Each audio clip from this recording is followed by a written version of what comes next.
اسی لیے فرمایا کہ اگر عورت چاہتی ہے، بیوی چاہتی ہے کہ میرا شوہر کسی اور جگہ منہ نہ مارے، کسی اور جگہ کی طرف دیکھے ہی نہیں. روی فی البخاری ومسلم عن ابی ہریرہ رضی اللہ عنہ قال قال رسول اللہ صلی اللہ علیہ وسلم. حضرت ابو ہریرہ رضی اللہ تعالی عنہ سے روایت ہے، وہ فرماتے ہیں کہ رسول اللہ صلی اللہ علیہ وسلم کا ارشاد گرامی ہے، اذا دعا الرجل امرأته الى فراشی، جب شوہر اپنی بیوی کو اپنے بستر کی طرف بلائے، فلم تأتیہ فبات غضبان علیہا لعنتها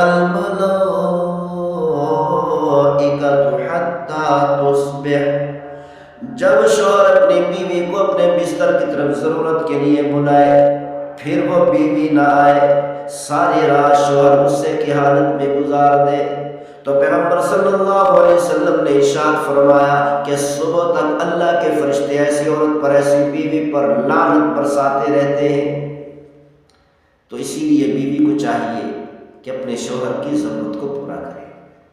یہ بالکل غلط بات ہے، سراسر غلط بات ہے، اور شوہر پر زیادتی ہے کہ بیوی اپنے شوہر کی بات نہ مانے. اسی لیے فرمایا کہ اگر عورت چاہتی ہے، بیوی چاہتی ہے کہ میرا شوہر کسی اور جگہ منہ نہ مارے،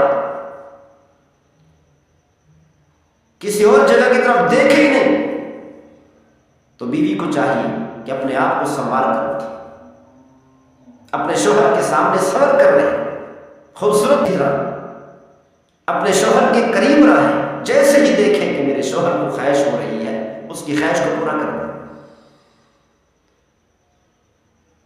کہ اپنے شوہر کو یہ بیوی اس لائق ہی نہ چھوڑے کہ کسی اور عورت کی طرف دیکھنے کی اس کو ضرورت پڑے.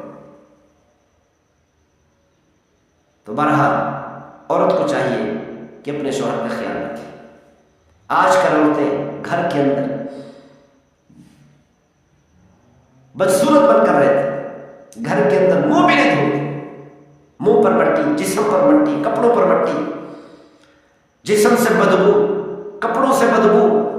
تو پھر کیا ہو؟ شوہر کی خواہش بھی ہوگی تب بھی قریب نہیں ہے. تو نقصان کیا ہوگا کہ غلط جگہ پر منہ مارے گا. تو پھر یہ عورت روتی ہے، یہ بیوی روتی ہے کہ مجھے تعویذ دے دو، وظیفے بتاؤ. وظیفوں میں پڑھنے کی ضرورت نہیں، تعویذوں میں پڑھنے کی ضرورت نہیں. یہ سب سے بڑا تعویذ ہے، سب سے بڑا وظیفہ ہے کہ عورت اپنے شوہر کے سامنے بن سمر کر رہے، خوبصورت بن کر رہے، منہ دھو لے، کپڑے اچھے پہن لے.